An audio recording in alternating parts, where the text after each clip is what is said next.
Hello friends, welcome back to my channel. আজ আমি রান্না করছি শুক্রবার নিরামিষ। এখানে দেখো চাল কুমড়ো রান্না করবো, আরও অন্যান্য রান্না করবো। আমি চাল কুমড়োটাই দেখাচ্ছি। এখানে চাল কুমড়োটাকে এভাবে কেটে নেওয়া হয়েছে। আর এখানে মুগ ডাল নিয়েছি। এখন এখানে দেখো তেলের মধ্যে আমি এখানে ডালের বড়িটা দিয়ে দিলাম। ডালের বড়িটা আমি এখন ভেজে নিচ্ছি। এখন এখানে শুকনো লঙ্কা ফোড়ন দিলাম, তেজপাতা ফোড়ন দিলাম, দিয়ে এখন এর মধ্যে এলাচ দারচিনি দিয়ে দিলাম, দিয়ে এখন এর মধ্যে জিরে ফোড়ন দিয়ে দিলাম। জিরে ফোড়নটা দিয়ে একটু ভেজে নিয়ে এখন এর মধ্যে টমেটো দিয়ে দিলাম। আর এখানে আদা পেস্ট দিয়ে দিচ্ছি, দিয়ে এখন ভালো করে একটু ভেজে নিচ্ছি।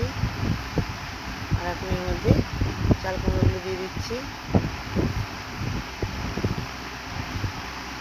এখন এর মধ্যে সামান্য লবণ দিয়ে দিলাম, আর এখন একটু হলুদ দিয়ে দেবো, আর একটু লবণ দিলাম, দিয়ে একটু নাড়িয়ে নিচ্ছি।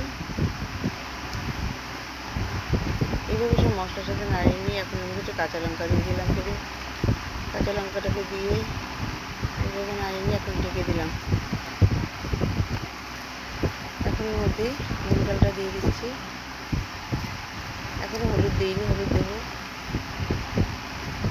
তো আমাদের এক কাকিমা বলছে হলুদ দিলে বেশি স্বাদ হয় না, তো অল্প করে দিতে।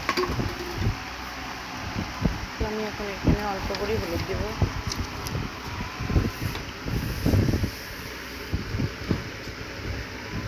দিয়ে তারপর আমি এখন দেখো এইভাবে ভালো করে মিশিয়ে নিচ্ছি হলুদটাকে, নিয়ে আবার ঢেকে দিলাম। এইভাবে ঢেকে দিয়ে দেখো অনেকটা মজে গেছে। এখন আমি এর মধ্যে ডালে বড়িটা দিয়ে দিলাম। ডালে বড়িটা দিয়ে নিয়ে এখন এর মধ্যে একটু জিরে গুঁড়ো দিয়ে দিচ্ছি, আর একটু সামান্য চিনি দিয়ে দিলাম, দিয়ে এখন মিশিয়ে নেব। এখন এর মধ্যে নামানোর আগে একটু ঘি দিয়ে দিচ্ছি। ঘিটা দিয়ে এই চাল কুমড়ো ঘন্টটাকে মিশিয়ে নিয়ে এখন আমার ধনেপাতা দিয়ে আমি এখন নামিয়ে নিচ্ছি। তো বন্ধুরা, তোমার যদি ভালো লেগে থাকে তাহলে প্লিজ সেটা কমেন্টস করবে, নতুন বন্ধুরা কমেন্টস করবে।